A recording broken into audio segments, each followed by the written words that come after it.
नमस्कार मित्रों। आज चर्चा करेंगे तप, तपस, ऑस्टेरिटी के विषय में और ये जानने का प्रयत्न करेंगे क्यों तप एक बहुत ही सशक्त और सुदृढ़ माध्यम है योग में आगे बढ़ने के लिए। अपने जो लॉन्ग टर्म गोल्स हैं जीवन में, अवेयरनेस को बढ़ाना, जीवन को सात्विक रूप से एंजॉय करके परम धाम की प्राप्ति, मोक्ष, निर्वाणा, सैल्वेशन, लिबरेशन, इसकी प्राप्ति करने में तप क्यों इंपॉर्टेंट है। तो पहले तो ये समझें कि 3 प्रकार के कर्म हैं जो कृष्ण ने कहा है कभी भी आपको त्यागने नहीं है। यज्ञ दान तपो कर्म न त्याज्यमिति कारमे व्यत। वो कृष्ण अर्जुन को बता रहे हैं 18वें अध्याय में कि तुम्हें संन्यास का मार्ग जब लेना है तो वो ले सकते हो, परंतु उससे श्रेयस्कर है त्याग का मार्ग। संन्यास के मार्ग में आपने काम को पूर्णता त्याग दिया, त्याग के मार्ग में आपने काम किया पर फल प्राप्ति की इच्छा नहीं रखी। तो इसीलिए त्याग का मार्ग श्रेयस्कर है। और ये जो त्याग है और संन्यास है, ये 2 प्रकार से किए जा सकते हैं। एक मार्ग है यज्ञ का, ये मार्ग है सात्विक मार्ग, जिसमें आप अपनी ज़रूरतें की जो चीज़ें हैं उसका एक अंश किसी को दे रहे हैं जो आपसे ज़्यादा ज़रूरतमंद है। इसको सैक्रिफाइस कहते हैं इंग्लिश में। दूसरा तरीका है दान का, जिसको कहते हैं फिलैंथ्रोपी। आपके पास बहुत ज़्यादा संपत्ति है, गुड्स, एसेट्स, प्रॉपर्टीज बहुत ज़्यादा है, जितना आपके जीवन में भोग करने से भी समाप्त नहीं होगा। अगर आपने वो किसी को दे दिया ना, तो वो कहलाई एल्ट्रुइज्म, फिलैंथ्रोपी, चैरिटी। अच्छा, तीसरा मार्ग जो है वो कोई भी कर सकता है। उसके लिए आपको ज़्यादा अगाध धन की आवश्यकता नहीं है, शक्ति की आवश्यकता नहीं है, रेपुटेशन, पावर, प्रेस्टीज की आवश्यकता नहीं है। वो तीसरा मार्ग गरीब हम जैसे लोगों के लिए बेस्ट है। तो वो मार्ग है तप का। यज्ञ दान तपो कर्म न त्याज्यमिति कारयेत। तो तप का मार्ग वो है जो अपने को प्यूरिफाई कर रहा है, इंद्रियों का निग्रह कर रहा है, माइंड में डिजायर्स को हटा रहा है और आपकी बुद्धि को सशक्त कर रहा है। तो ये तप का जो मार्ग है, इसको मैं कॉमन लैंग्वेज में पंच प्रत्याहार कहता हूँ। तो पंच प्रत्याहार मतलब भूमि के लिए आपने खाना का त्याग किया, इंटरमिटेंट फास्टिंग की। जल के लिए आपने इंटरमिटेंट फास्टिंग ऑफ वाटर किया, दिन भर थोड़ा थोड़ा पानी ना पीकर सवेरे ब्रह्म मुहूर्त में पानी पिए, फिर खाने के बाद 2 घंटे पानी पिए और दिन भर पानी नहीं पीते रहें। जब प्यास लगे तो अच्छी मात्रा में पानी पिए, गर्म पानी हो तो और बढ़िया, एल्कलाइन वाटर जिसमें खीरा, क्यूकम्बर, मिंट, लेमन थोड़ा डाल दिया तो वो और भी बढ़िया। तो ये सब चीज़ें करेंगे अगर आप, तो इससे आपको एल्कलाइन वाटर बनेगा, जिससे थोड़ी शुद्धि होगी। तीसरा है एयर का मैंने बताया है कुंभक क्रिया। चौथा हो गया आपका फायर के लिए आपके हो गई एक्सरसाइज। जितनी बॉडी को चलाओगे, घुमाओगे, त्रिदोष कम होगा। तो इसीलिए बॉडी को मूव कराना है। पंच भौतिक शरीर है, भ्रमण के लिए आया है, तो उसको मूव कराना है, एक जगह बिठाना नहीं है। बिठाने से स्टैटिक होगा, बोर्डम होगा, क्रेविंग्स आएंगे और आप फिर प्लेजर ट्रैप में फॉल करेंगे। इसलिए कॉन्स्टेंटली ऑन द मूव रहिए। अच्छा, 5वां तरीका है ध्यान जहां शांत रहोगे बैठ के, अपना ब्रह्म मुहूर्त में आपने ध्यान कर लिया, एफर्मेशन, बिलीफ, विजुअलाइजेशंस कर लिए, किसी एक मूर्ति हो, इष्ट देवता की कोई पिक्चर हो, उसको अपने स्मृति पटल में उतारने की जो प्रयास करते रहते हो निरंतर, परसेवरेंस, उसको कह दिया ध्यान लो। तो ये पंच प्रत्याहार के तरीके तपस ही हैं। इसमें आप अपनी इंद्रिय निग्रह कर रहे हैं। जो इंद्रियां बाहर की तरफ बैठी हुई हैं, लाओ मेरा कुकी, लाओ मेरा कहाँ पर मिक्सचर, कुछ भी खा रहे हैं अनाब शनाब, या फिर दिन भर पी रहे हैं, थोड़ा सा जल पी रहे हैं, कभी दारू पी रहे हैं। तो ये जो सारी इंद्रियों को टोटली हमेशा बॉम्बार्ड कर देते हो इंद्रियार्थेशों के साथ, तो वो बहुत ज़्यादा ओवरलोड हो जाती है और फिर आपको डिसेंसिटाइजेशन तो होगा ही। वही चीज़ उतना मज़ा बाद में नहीं देगी, पर साथ ही साथ आपकी अवेयरनेस गिरती चली जाएगी। पशु प्रवृत्तियों में गिरते जा रहे हैं। मूलाधार से उठे ऊपर आ रहे हैं तो मनुष्य में जा रहे हैं, मूलाधार से भी नीचे गिर जाएंगे तो पशु योनि में चले जाएंगे। तो इसलिए आप देखेंगे कभी भी पशुओं को आप ध्यान करते हुए नहीं देख पाएंगे। लेकिन पशु भी जब बीमार है, कई बार देखोगे जैसे कोई बिल्ली है या कुत्ता है, वो घास खाने लगता है। तो वो उसका प्रत्याहार का तरीका है, अपने शरीर को डिटॉक्सिफाई करने का तरीका है। तो इसीलिए मित्रों, तपस एक अल्टीमेट डिटॉक्सिफिकेशन योग है। तप, ऑस्टियरिटी आपके शरीर को फिर से सुदृढ़ कर देती है। तो इसीलिए आपके जो एक्सेसेस हैं वो उसका विनाश करती है। तो तप का, ये तो सारे चीजें तप हैं, इनमें सबसे हाईएस्ट वर्जन ऑफ तप जो है वो होता है ध्यान योग का तप। वो तप को पहले समझो कि है क्या। तप को अगर गुणों के प्रभाव में सोचोगे तो यज्ञ सत्व है, दान रजस है, और तप जो है वो तमस है। तप की शक्ति, इसीलिए देखोगे कई बार आसुरी जो होते हैं, तामसिक प्रवृत्तियां होती हैं, वो तप करके ब्रह्मा विष्णु शिव सबको परेशान कर देते हैं। महिषासुर ने तप महिषासुर की तो शक्तियां इतनी थीं, तो वो ब्रह्मा से उसने प्राप्त कर ली। एक पैर पे खड़े होकर युगों युगों तक खड़ा रहा और ब्रह्मा का ध्यान करते रहा। तो ब्रह्म ने उनको इतनी शक्ति दे दी कि तुमको कोई भी मार सकता है, तुमको कोई नहीं मार सकता है एक्सेप्ट एक औरत। क्योंकि ये सारे जितने आसुर हैं वो तप करके लास्ट में मांगते हैं फॉर एवर लाइफ, मृत्यु प्राप्त नहीं हो उसकी कामना रखते हैं। और काल चक्र चल रहा है तो जन्म मृत्यु जरा व्याधि होनी ही है। तो इसीलिए आपने अगर मृत्यु प्राप्त नहीं करनी है तो वो मांगोगे तो वो ना देकर ये कह देंगे कि हाँ जाओ, एक औरत तुम्हें मार सकती है। तो दुर्गा माँ ने उसका विनाश किया। ऐसे हिरण्यकश्यप थे, उन्होंने जब पूरा ध्यान किया, तप किया, तो उन्होंने फिर ब्रह्मा से मांगा कि मुझे नहीं मरना है। तो ये नहीं मरना है तो बोले ये तो संभव नहीं है। तो बोलता है ठीक है, दिन में ना मरूं मैं, रात में ना, रात में मरूं ना, मैं घर के अंदर मरूं ना घर के बाहर मरूं, ना एक पशु से मरूं ना एक देवता से मरूं। तो नरसिंह ने उसका भी उपाय कर दिया कि चलो तुम्हें वो जो पैलेस का एंट्रेंस है वहां पे मारूंगा, गोधूली की अवस्था में मारूंगा, जब ना दिन होगा ना रात होगा, और अपने नाखूनों से मारूंगा ताकि ना वो एनिमेट है ना इनएनिमेट है, अपने लैब पे रख के मारूंगा ना कि वो फायर है ना एयर है। तो ऐसे करके अंत में असुर, क्योंकि बुद्धि ज्यादा होती नहीं है असुरों के पास, ताकत दुनिया भर की होती है, बुद्धि में थोड़े नीचे स्तर के होते हैं, तो इसीलिए बेचारे इतना तप करने के बाद भी फंस जाते हैं। अच्छा, ज्यादा बुद्धि होती तो तप करके तो मांगते ही नहीं ये फॉर एवर लिविंग, ये जो है चिरंजीवी होना है, मरना नहीं है। तो ये चीज जो मांगते हैं उनके अंदर अभी भी कुछ कुछ अभिलाषाएं, भोग विलास और शक्ति प्रदर्शन, अहंकार, अहंकार बलम दर्पम काम को संचिता ममात्म परदेशु प्रदर्शन तो बेसुए का, अहंकार, बल, दर्प, काम, क्रोध, ये 5 आसुरी ताकतें हैं। और ये ताकतें हैं जिससे आपका विनाश होता है लॉन्ग टर्म में। तो अगर आप इसको थोड़ा मूव भी कर देंगे, रावण है अगर वो तप करके शिव से शक्तियां प्राप्त कर लेंगे, या फिर महिषासुर और ये हिरण्यकश्यप जो ब्रह्मा से करके नहीं मरने की शक्ति प्राप्त करना चाहते हैं, तो ये सब तरीके कर लो, तप के माध्यम से हो रहा है। तो देखिए असुर ने क्या सही किया और क्या गलत किया। सही ये किया कि उसने सबसे हाईएस्ट लेवल का योग तप के द्वारा प्राप्त कर लिया कि मैं अपने को बहुत अपने शरीर को थोड़ा कष्ट दूंगा, ज्यादा खाऊंगा नहीं, भगवान का ही स्मरण करूंगा। स्मरण ही तो करने कहा है ना, जो ध्यान कर रहे हैं आप प्रेम कर रहे हैं। यम यम यापी स्मरण भाव त्यजन्ते कलेवरम तम तमेव वैति कौन्ते सद्भाव भाविता।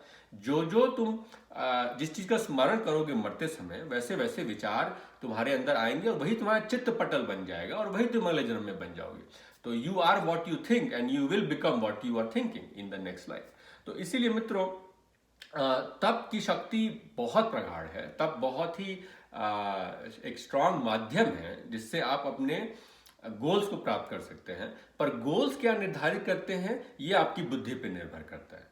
छोटा सा गोल रख लोगे कि हाँ मुझे 2 कुकी खाना है तो मिल जाएगा, लेकिन उससे कुछ फायदा नहीं होना आपका लॉन्ग टर्म में।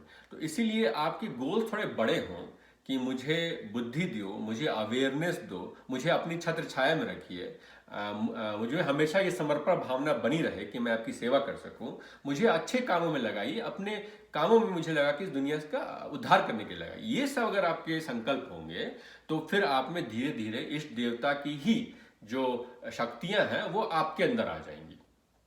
तो इसलिए मित्रों, तप बहुत ही सशक्त माध्यम है और तप में आपको वही पंच प्रत्याहार करना है, लेकिन जब ध्यान लगा देते हो तो वो बहुत ही स्ट्रांग तप हो जाता है। ऑब्वियसली पहले तो आपको भक्ति योग करना होगा, चैंटिंग करनी होगी, हनुमान चालीसा, आयत्र हृदयम, नारायण सूक्तम, महामृत्युंजय मंत्र, इन चीज़ों का जितना ज़्यादा चैंटिंग करेंगे, फिर जप करेंगे मंत्रों का, सिंपल मंत्र रख लें, ज़्यादा आपको कॉम्प्लिकेटेड मंत्रों की ज़रूरत नहीं है। ओम नमः शिवाय, हरि ओम, हरे कृष्ण, हरे राम, या फिर गायत्री मंत्र ले लें। जो भी आपको बीज मंत्र है तो ओम ही कर ले, जो आपको पसंद है, जिससे आपको श्रद्धा आती है। गुरु ने दी है तो गुरु की ले लो, अपने तो अपने से सिंपल को भी मंत्र ले लो। लेकिन सबसे इंपॉर्टेंट है कि आपके शरीर वाक मनो भी जो है ना, शरीर का कंपोनेंट जो है और मन का जो कंपोनेंट है और वाक जो बोलने का कंपोनेंट है, तीनों में भगवान का ध्यान आ रहा है। तो अब मैं आपको बताऊंगा तप आज के कलयुग में कैसे करते हैं। तो दो तरीके हैं जिससे तप आप कर सकते हो और आपकी शक्तियां बढ़ेंगी। पहला हो गया पैसिव एंट्रेनमेंट। न्यूरॉनल नेटवर्क्स जो आपके ब्रेन में हैं, जो आपके थॉट प्रोसेसेस हैं, उसको आपको रिट्रेन करना है, तो वो कहलाई है पैसिव मोडालिटी। और एक होती है एक्टिव मोडालिटी, जिसमें आप स्वतः सक्रिय होकर किसी चीज के बारे में सोच रहे होते हैं। तो पैसिव मोडालिटी में हो गया, दिन भर आपने घर में हनुमान चालीसा चला दिया, आपने आयत्र हृदयम चला दिया,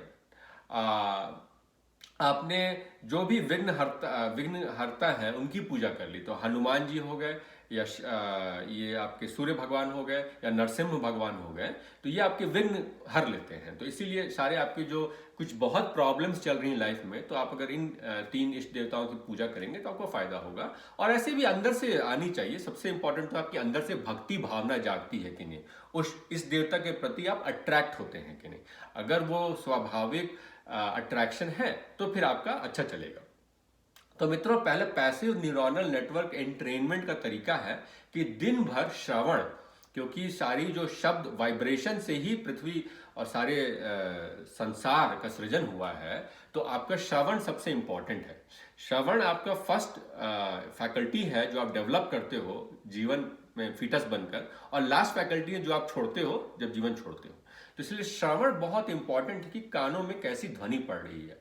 तो अगर आप वैसे हनुमान चालीसा लगा के दिन भर सुनेंगे तो धीरे धीरे आप में हनुमान जी जैसी शक्तियां आ जाएंगी, और वैसा ही आप में संकल्प भी आ जाएगा, सात्विक हो जाओगे। और फिर ये जो डर, भय, भूत पिशाच, अकेलापन, ये सब चीजें हरकत नहीं आती हैं, क्योंकि जो ब्रह्मचर्य की शक्ति होती है वो आपके अंदर बिल्कुल प्रज्वलित हो जाती है। तो सारी आपकी धातुएं बिल्कुल एक ही चीज को प्राप्त करने के लिए सुषुम्ना उदन भित्वा सुखाद विशति मारुता, सुषुम्ना जो सेंट्रल ट्यूब है नाड़ियों का, उसको भेद के सुख का अनुभव करा के ऊपर इमोशंस को ट्रांसग्रेस करके निकल रहे हो।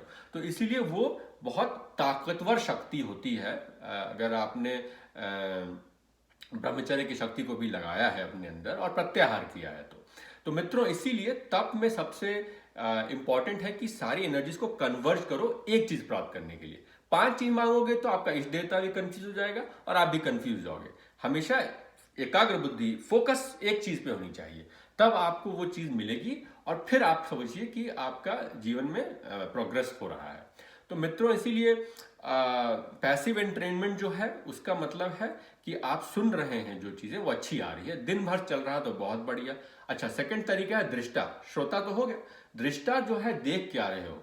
तो देख रहे हो अगर भगवान के फोटोज, बड़े बड़े बैनर्स लगा दो घर में, या फिर मूर्तियां लगा दो, या पूजा करे तो ऑब्वियसली आंखों से देख रहे हो, लैपटॉप पे अपना वॉलपेपर लगा लो, फोन पे अपना भगवान का वही लगा दो, तो नजर पड़ती रहेगी बार बार। तो धीरे धीरे जितना पढ़ते रहेगा, गुणों का प्रभाव है कि वो उसको मिटा के तुम्हारा पानी जैसे कैसे घोल देता है मैल को, धीरे धीरे आपके मन का जो मैल है वो धीरे धीरे घुल जाएगा। अगर आप सही चीज सुन रहे हो, सही चीज देख रहे हो, नोइंगली, अननोइंगली, कॉन्शियसली, सबकॉन्शियसली, तो ये हो गया। अच्छा, तीसरा है वाक। वाक मतलब क्या? बात भी कर रहे हो भगवान के बारे में दिन रात, सत्संग कर रहे हो, वीडियो बना रहे हो, भाई बहनों से बातें करते हो तो भगवान की कहानियां बताते हो, या फिर अपने जो एक्सपीरियंसेस है वो भी शेयर करो कि हाँ मुझे ये फायदा हुआ है, तुम भी ये करके ट्राई करके देख लो, तुम्हें भी फायदा हो सकता है, नुकसान क्या है। तो इसीलिए अगर आपने वक्ता, श्रोता और दृष्टा तीनों शक्तियों को लगा दिया पैसिव एंट्रेनमेंट करने में, तो आपकी तपस की शक्ति ग्रेजुअली बेसलाइन का जो चल रहा है, डिटैचमेंट है, बोर्डम है, वो ऊपर उठ जाएगा अचानक से। एक बहुत ही स्ट्रांग मजबूत शक्ति होगी कि हाँ मुझे कुछ करना है, और भगवान की जो शक्तियां हैं वो आपके थ्रू चैनल होके बढ़ेंगी। पर अपने को कर्ता नहीं समझना। प्रकृति क्रियमराणी गुण कर्मणि सर्वशा अहंकार विमूढ़ आत्मा कर्ता हम इति मन्यते। अगर अहंकार विमूढ़ आत्मा, अहंकार के माया में आकर आत्मा अपने को कर्ता समझ लेगा, तो सारी सिद्धियां, शक्तियां, ये जितने भी तुमने गेन की है अच्छी चीजें, वो गुम हो सकती हैं। इसीलिए अपने को बिल्कुल अहंकार को ध्वस्त कर दो, समर्पण की भावना से करो, और जो करा रहे हैं प्रभु करा रहे हैं, हमसे क्या होना, हम तो है ही नहीं। तो ये अगर रखोगे तो फिर सही रहेगा। तो ये हो गया पैसिव एंट्रेनमेंट। श्रोता, दृष्टा, वक्ता, इन तीनों पर दिन रात करते रहो। ये मत पूछो मुझसे कि सर जी 5 मिनट हो गया, मैं ब्रेक ले लूं क्या। भैया ब्रेक का क्या है, जब चल रहा है तो चल रहा है। जीवन में ब्रेक हो रहा है क्या? जी रहे हो, अब मर रहे हो, उसके बीच में कोई ब्रेक नहीं है, जीवन चल रहा है। तो इसको भी चलने दो, साथ में लगा दो, और कॉन्स्टेंटली चलते रहेगा तो न्यूरल नेटवर्क खुद ही धीरे धीरे चेंज हो जाएंगे आपके। तो ये तो हो गया पैसिव तरीका। अब एक्टिव तरीका, जो सक्रिय तरीका है, वो तरीका है ध्यान का। जो मैं कह रहा हूं कि अब आप पुराने जमाने के देवी देवता जो असुर हैं उनके जैसा तो बैठकर पेड़ के नीचे हिमालय पर्वत पे जाकर आसन तो नहीं लगा सकते हैं युगों युगों तक। तो वो तो हमारे कलयुग का समय है, तो हमारी जो क्षमता है वो कम हो चुकी है। तो इसीलिए मैं कहता हूं कि 15 मिनट कम से कम, या फिर ब्रह्म मुहूर्त के जो 48 मिनट्स होते हैं, उस दौरान आप ये सारी क्रियाएं करें। मैंने जो आपको करने के लिए कहा है वो है ध्यान आसन, और एक योनि मुद्रा, और एक कुंभक। ये 3 चीजों को अगर मिला दोगे तो इसको कहते हैं कुंभक क्रिया। कुंभक क्रिया की वीडियो देख लेना। वो लगा के आप पहले सांस पे ध्यान दें, सांस को अंदर खींचना,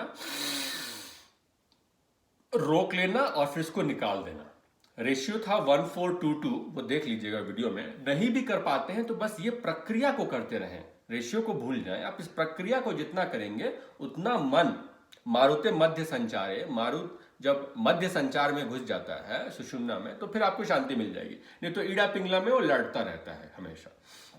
तो इसीलिए मारुते मध्य संचारे मनस्थैर्यं प्रजायते, मन आपका स्थिर हो जाएगा।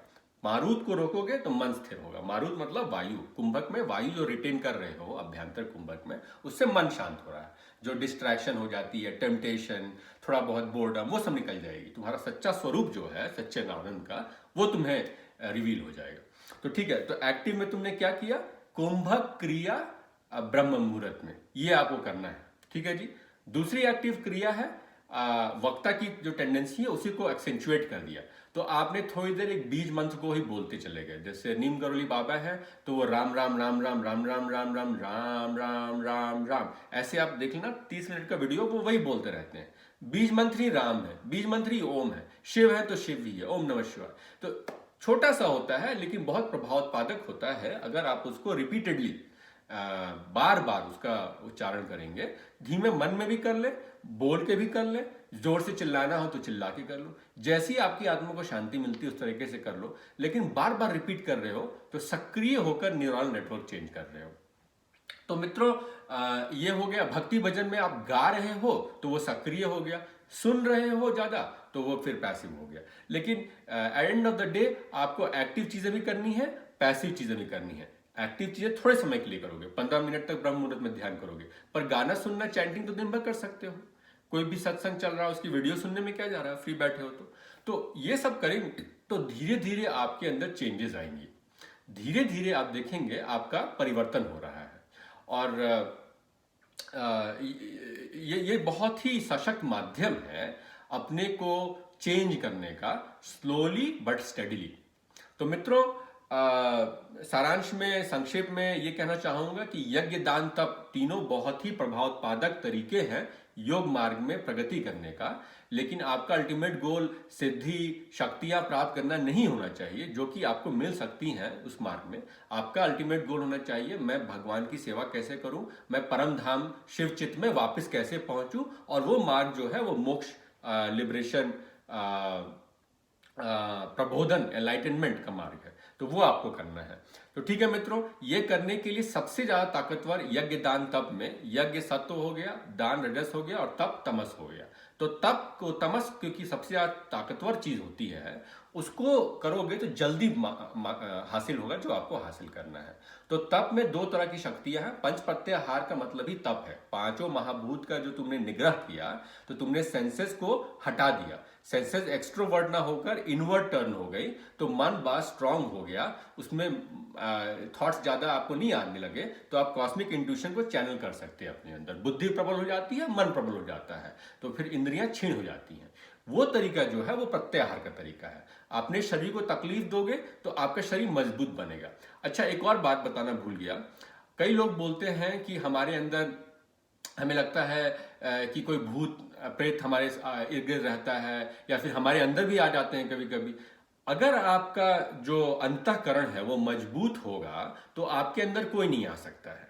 ये बात आपको समझना बहुत जरूरी है कि जो अलग सूक्ष्म शरीर के प्राणी हैं, जो एक शरीर पाने के लिए, स्थूल शरीर पाने के लिए बेताब हैं, मरने के बाद क्योंकि शरीर छूट गया तो फिर नया शरीर खोज रहे होते हैं, तो वो अगर अंतर आपके आते भी हैं, उसका कारण ये है कि आपने अपने अंतःकरण को वीक कर दिया है, या टेम्पटेशंस को सरेंडर कर दिया है, या अपनी जो इच्छा शक्ति है उसको मार दी है। तो इच्छा शक्ति को फिर से जगाने के लिए तपस करोगे, क्योंकि आप इतना कष्ट झेल रहे होते हो, कोई शरीर में आना नहीं चाहता है। कौन जाएगा वहां जिस भूखे के पास? उसमें भूखा, क्योंकि जो आत्मा अंदर आएगी तुम्हारे, उसको भी वही अभ्यास होंगे जो बताते हैं कृष्ण भगवान। शरीरम व्यापमति चापी क्रांतिश्वरा गृहित वैतानी संयति वायु गंधा निवासया। शरीर छोड़ता है तो इंद्रियां जैसे फूल के साथ गंध जाती हैं, वैसे ही आत्मा के साथ उसकी 6 इंद्रियां, मन और 5 इंद्रियां, बुद्धि सब साथ में जाती है। तो इसीलिए आपके अंदर जो आ रहा है वो भी वैसी अनुभूति करेगा जो आपको अनुभूति हो रही है। तो इसीलिए कोई भी प्रत्याहार जब करोगे ना, तो तुम्हारी अंदर की जो अंतःकरण की शक्ति है, तुम्हारी आत्मा की जो सशक्त, आत्मा दुर्बल भी हो सकती है और सबल भी हो सकती है। तो जो स्ट्रांग आत्माएं हैं, स्ट्रांग कैसे बनती हैं? कॉन्फिडेंस जो बढ़ जाता है तुम्हारा, वो क्यों बढ़ता है? वो तुम्हारी बुद्धि और आत्मा जब बहुत ज्यादा मजबूत हो जाती है, तब तुम में ये शक्ति आती है। उसका दुरुपयोग भी कर सकते हो रावण के जैसे, उसका सदुपयोग भी कर सकते हो दुर्गा माँ जैसा, लेकिन शक्ति तुम्हारे अंदर है। तो ये शक्ति अगर ज्यादा आ जाएगी तो कोई अनाप शनाप आत्मा आपके अंदर आके आपको परेशान नहीं कर सकती है। इसीलिए तपस करना बहुत इंपॉर्टेंट है, चाहे वो इंटरमीडिएट फास्टिंग हो, एल्कलाइन वाटर हो, कुंभक क्रिया हो, एक्सरसाइजेस हो या ध्यान हो, ये पांचों तरीकों से कर सकते हो। इसीलिए भी तपस करना इंपॉर्टेंट है। तो मित्रों, सक्रिय तरीके थे जो मैं बता रहा था आपको, वो हो गया चैंटिंग, बीज मंत्र, या फिर ईश्वर के बारे में थोड़ा डिस्कस कर लिया, या फिर आपने भजन गा लिया, ये एक्टिव हो गया। और पैसिव में आपने सुन लिया, श्रोता वाली चीजें ज्यादा। तो श्रोता, दृष्टा, वक्ता, ये 3 चीजों का एक्टिव पैसिव जैसे भी आपको बनाना है, ये 3 तरीकों से करके आप अपनी शक्तियां बढ़ा सकते हैं। और फिर आप खुद ही देखेंगे आपके विघ्न, ऑब्स्ट्रक्शंस लाइफ में जो है वो धीरे धीरे जा रहे हैं, और आपकी लाइफ में ज्यादा awareness, happiness, sense of satisfaction आ जाएगा। जब आप डिजायरलेस हो जाओगे तो पीसफुल हो जाओगे। ज्यादा देर पीसफुल हो गए तो ब्लिस या फिर एक्सटेक्सी या फिर जो चरमानंद परमानंद है उसकी अनुभूति करने लगोगे।